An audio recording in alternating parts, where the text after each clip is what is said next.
Hello and welcome back to Leader Feeder. I'm Suzanne Jakes, the marketing coordinator, and I sit down with Kirk Langford, our general manager, to discuss, things that are challenging or hard to have conversations with for our frontline leaders, That's right? Yeah, or managing teams, all kinds of different discussions. Yeah, we talk about a lot of stuff, don't we? We do. It's quite fun though, and hopefully helpful to our listeners. So today we have a interesting, great topic because we want to talk about managing dominant personalities. Yes. Yeah. So we always kind of like to start with this question of like, why in the first place is it difficult for a manager to even address these types of personalities?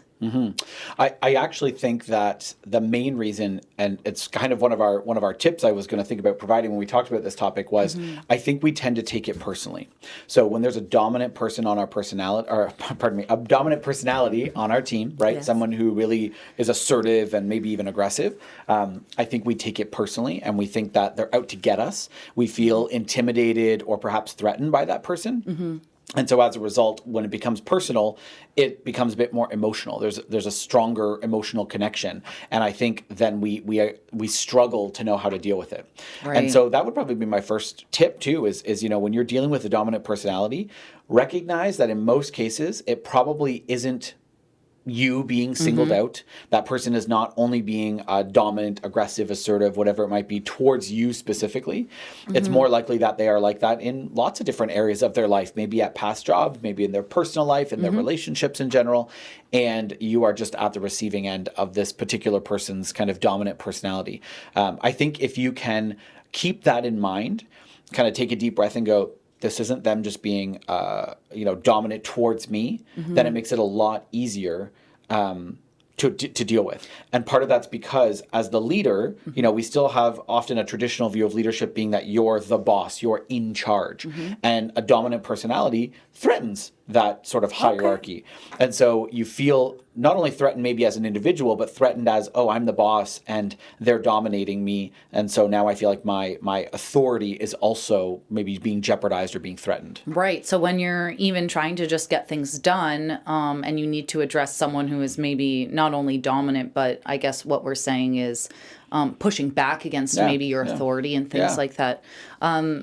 Great. Like, what's the immediate benefit then for people to adopt this non-personal perspective, which, by the way, is hard. That's got to be hard, it is. Especially like when you're being confronted.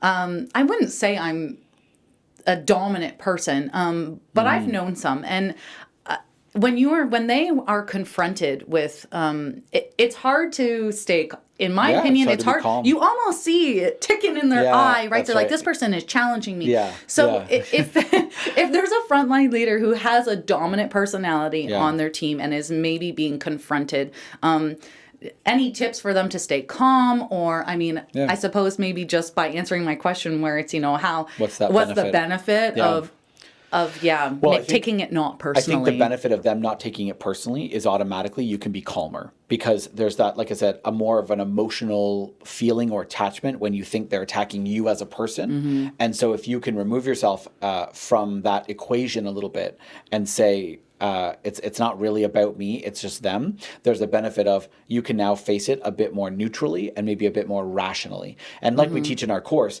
it is pretty hard to be rational if you feel upset or emotional. And so if you can help move some of that, not move some of it out of the way, but process some of that emotion by saying, well, this isn't really about me, this is their personality type perhaps. I think the challenge is that we don't see them necessarily in their personal life, or we don't see how they interact with other people. Right. Or we might see them interact with their friend and maybe they seem a little bit calmer, or, and you think, well, with that coworker that they get along with really well, they seem so much more docile. But again, we don't see how they interact with their family most of the time. We don't see how they interact with lots of other people. And so that's why I think we take it personally in the first place. So the benefit to me is that I know as a leader myself, I can be a lot calmer if I think, no, this is often just how that person is in their day to day. I'm not at the receiving end of any special treatment, good or bad. This is just kind of par for the course, or this is just them. Could you just just came to me, but could you maybe like keep in mind that a more dominant personality might also be ambitious, right? Yeah. And they might be wanting to move up the ladder. So also you might want to flip the script a little bit and be like, instead of like approaching this as like confrontation, how about we coach this up? And they can come, if they're really want to have their say in something or this and that. It's not necessarily a bad thing, right? Yeah, that's true. I think maybe that's where you want to, you bring up a good point, and that's where you want to clarify between maybe, aggressive and assertive. Like assertive is being able to sort of stand up for your own needs while also recognizing the needs of others. And aggressive is more about my needs are more important than yours and I have to win, right? So that's certainly something to think about when you're thinking of a dominant leader. Are they dominant in the sense that they have to win at the expense of everybody else losing? Okay. Or can they win while also letting other people win? And I think to your point, thinking about the why behind their dominant personality. Now, we're not psychologists or psychiatrists. We're not trying to, diagnose, and we're not trying to psychoanalyze. So sometimes you very well may never know why they act a certain way. But like you said, thinking about, maybe they're acting this way because they are ambitious, because they hopefully want to move up, and maybe they feel this is the way they need to behave in order to do that. Or maybe at their past job, it was a very cutthroat place, and if you wanted to move ahead, you had to be quite dominant. Or again, maybe it's a personality trait where that's just how they grew up, right? And again, we're not trying to psychoanalyze, and we're not trying to get to the deep-rooted reason that you are a dominant personality.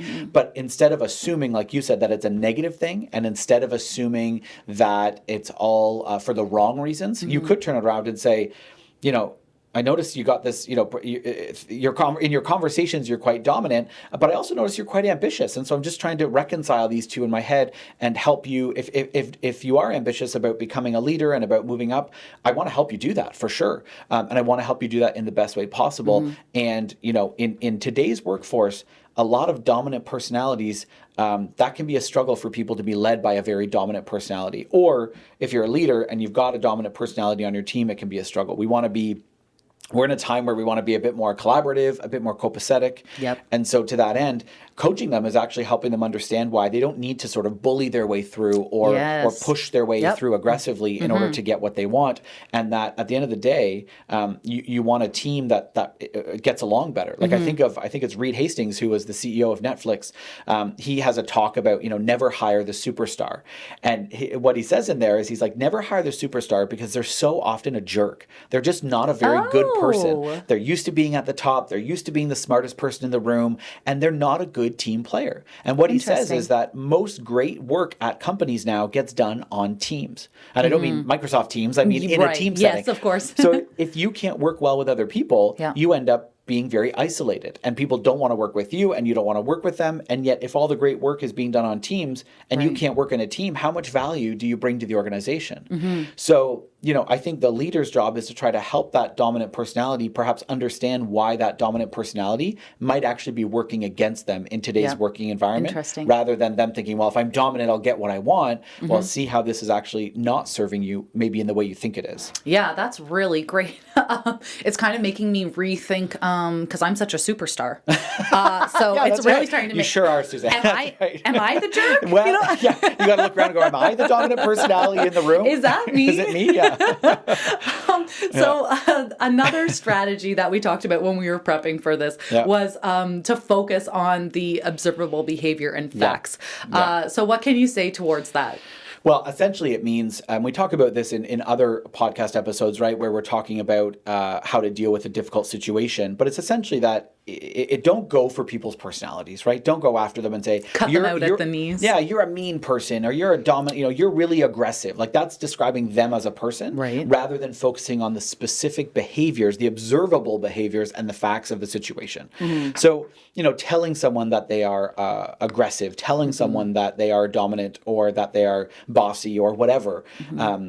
Again, that's not always a fair depiction of them, right? And we don't always know their situation. So focusing on the specific behaviors is going to get them way less defensive if we have to talk to them about it, right? Right. I have heard Greg say actually quite a few times in training or just chatting with clients that the way to approach a dominant personality is with facts, because you can almost prove Meet them with facts rather than, hey, I feel like you're... Yes, exactly. So you can try to avoid some of those maybe more...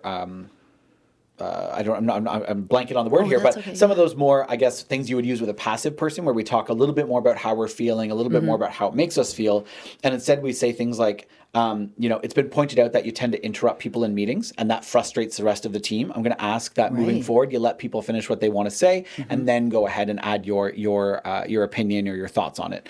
There's been a couple of times where you've come off as quite critical, or where what you've said has been seen as quite critical. And I appreciate that you're thinking about people's ideas critically, and that you're thinking about, will this work or not? But what I'd like you to do is I'd like you to first consider it from a more open perspective, and then come back with, make sure your critiques are, how do we improve the idea, rather than just shutting down someone's idea. Yes. So focusing on observable behaviors, focusing on the facts rather than their personality.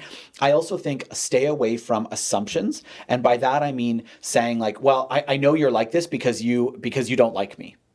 Oh, don't say things like that, because what if they say, what do you mean I don't like you? Don't put words into their mouth. Don't tell them how they feel, and don't tell them what their intentions are, because we don't know, right? And that's setting up a situation where no one's going to win, because they can just simply say, well, that's not true. That's not how I feel. Right. And if you're sitting there trying to push that point, well, I'm pretty sure, I mean, the way you act, it's almost like you don't want me here. You're not going to get anywhere with that conversation. Yeah. So focus on the behavior, focus on the behavior you want to see, and how you're going to move towards that. That's really what you want to focus on. So keep away from here's what you think and here's why you think that, and stay away from, kind of going after their personality as a whole. And assuming what their intentions are, and guessing, and assuming, right? Because like you said, it's setting the stage for them to just say, absolutely that's not true. Yeah, now it's a he said, she said. Well, that's what I think. Well, that's not true. Okay, but this is how I feel. Yeah, and you just get back and forth. And that's a really great point. So like record, take notes, what we had said, observe is the word I'm looking for here. Observe and take. So that can take some time, I suppose, too, right? And then, in that time you can calculate and try to remain calm when you're addressing, being confronted with maybe so the last thing that we have on our list that we wanted to kind of touch base on today is adopting a constructive mindset, which I think is true in kind of almost any scenario, I would say. But how is it more important, or if it is more important, for dealing or handling or managing, I should say, a dominant personality? Yeah. So if you're, some people will be familiar with McGregor. He was a person in the 60s that came up with this theory X and theory Y. His name is Douglas McGregor, and he came up with this theory about theory X, theory Y, and it was basically how management perceives their employees then dictates how they treat them. So theory X basically says that you assume employees are kind of lazy. They need a very authoritarian style of leadership. If they can get away with not working, they will. They don't generally want to be creative or think outside the box. They don't want to do extra. They just kind of want to get by on the bare minimum. Yeah, sounds like someone you don't want to manage. Maybe, yeah. Yeah. Theory Y, on the other hand, suggests that people do want to work. And people are hardworking, and they do want to be creative, and they do want to do a good job, and they want to perform well.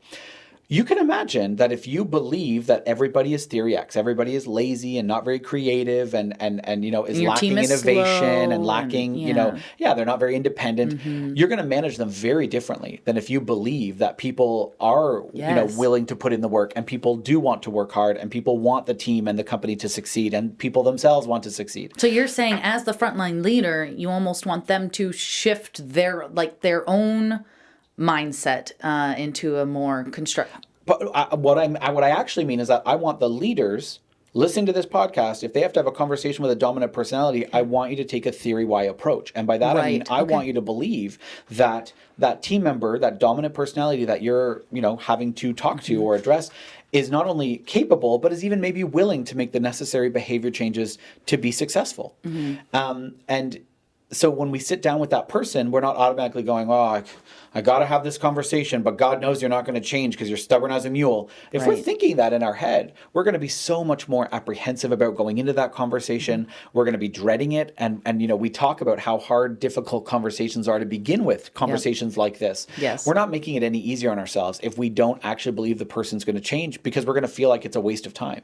But if we can say to ourselves, listen, I think this person maybe is a little bit stubborn, but ultimately I think they want to do well, and I think they want the team to succeed, and I think they want to succeed. So going into this conversation, I truly believe that this person not only has the ability, but the desire to change. I'm going to go in with a much more open mind about it. Now, again, this isn't all rainbows and skies or blue skies and I just need to have the right belief and they'll change automatically. That's not what happens. Right, of course. If you've been the way you are for a really long time and I'm trying to shift your behavior to something that I feel helps you work better with the team to produce and provide and sort of perform better, then that might be a long-term process, right? That might be more than one small conversation about behavior. That might be multiple conversations over a period of time.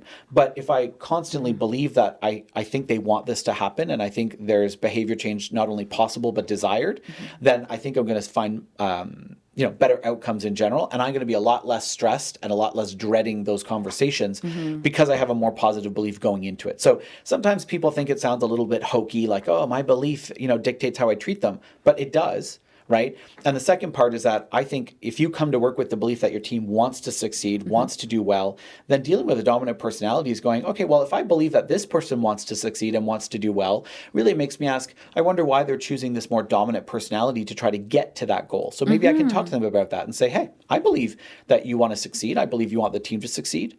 I believe that you believe in the ability of the team. Help me understand, why these specific behaviors are kind of manifesting and what can we do about those? Yeah, you might be putting up barriers, right? Yeah, you might be stopping your team from, and a lot doing of it, the things that they want to do. And a lot of it might come back to, well, this is how I've always done it. I was never really given feedback. So then you go, oh, perfect. Oh, right. Or Absolutely. It might be, at my old job, this is what they did. And it was sort of very cutthroat. And in order to get results, or not even my old job, my old team, my old department. And so this is just what we had to do to make things get done. Right. And so it's not so much about, maybe correcting the behavior as much as educating and teaching and coaching to a better behavior, right? Yeah, great.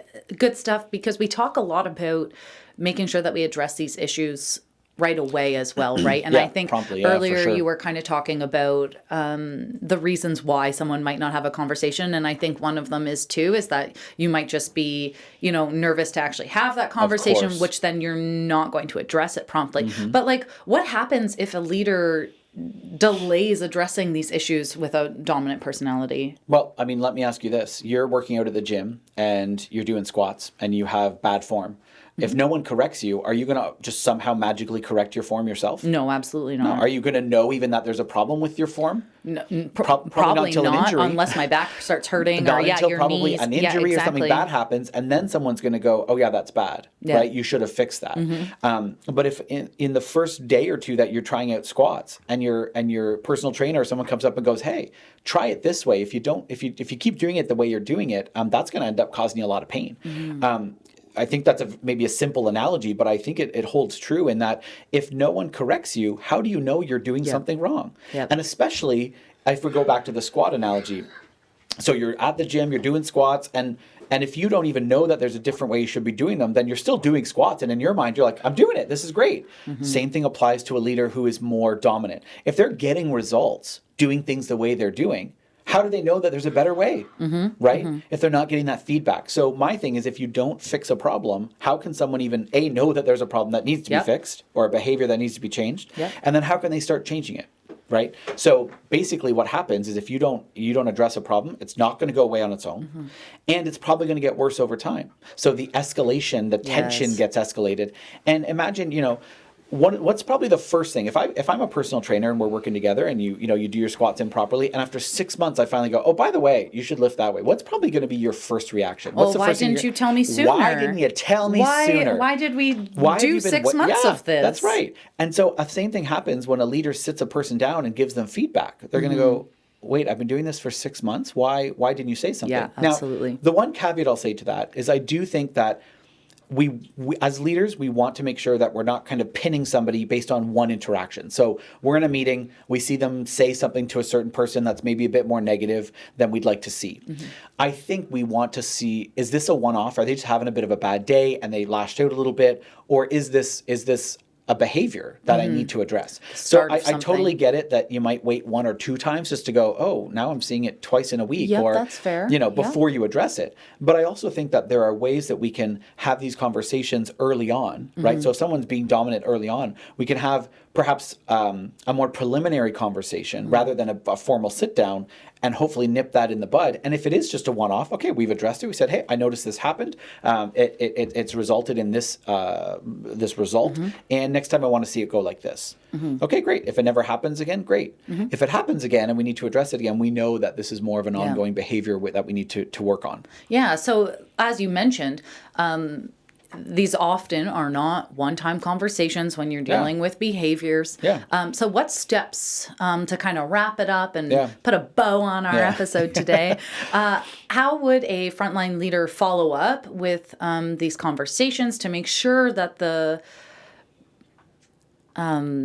Behaviors the behaviors, that you want to change are being, are sticking? Yeah.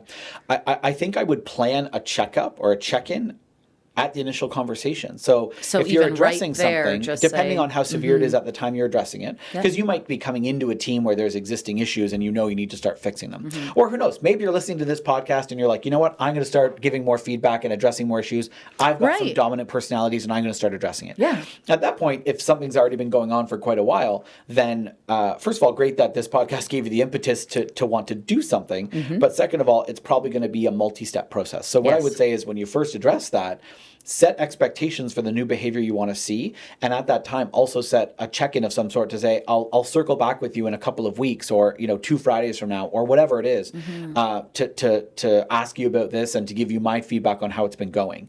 So plan that there's going to be a feedback loop happening. I think the other thing is when you see progress, highlight it, celebrate it. Right. Not shout from the rooftops, but just a quick, hey, I noticed that you heard that person's idea last week and you gave some really positive, but also helpful critique. And I just want to thank you for giving that really nicely leveled critique, because honestly, I think it helped our idea become even better. Yeah. Right. So notice progress where progress is being made, focus on the gains. Or even if they just have to bite their tongue or not say it. Maybe for those people, it'll be just don't say anything. Just right, who aren't, if you're just able to not interrupt or, really kind of bulldoze your way in there. Exactly. Like really thank you for just, sitting back and thinking about. And letting other people have the say. Letting other people have the say and things so like I think planning out that step of what is this going to look like? And I think that's the first part. Now, it doesn't have to be super rigid. It doesn't have to be, I will plan 7 follow-up meetings with you on the following dates. But I think letting them know that, hey, I'm going to circle back in a couple of weeks and we'll chat about it again and see where you're at. See if you have any questions for me. See if you need any support. I think that's a good way to go about it. I also like celebrating the wins, because then you don't always feel like the manager or leader or supervisor who is just only coming with negative things to say. Absolutely. Right. So when they're like, oh, Suze coming again. What have I great. done now? And then, when it's a more positive interaction, I think, if you can have both, it's just a more balanced approach, right? As opposed to only ever going to someone when there's a problem and only setting up feedback loops to address an issue. If that's your only interaction with your leader, I can imagine that a dominant personality also would probably put up walls even. Yeah. Very well. Could happen. For sure. Good. Awesome. Such a great conversation today. Yeah, likewise. Thanks, thank you for joining us. And next time on Leader Feeder, we'll have another great discussion about, something. Could be anything. Something leadership for sure. Have a great day. Till next time.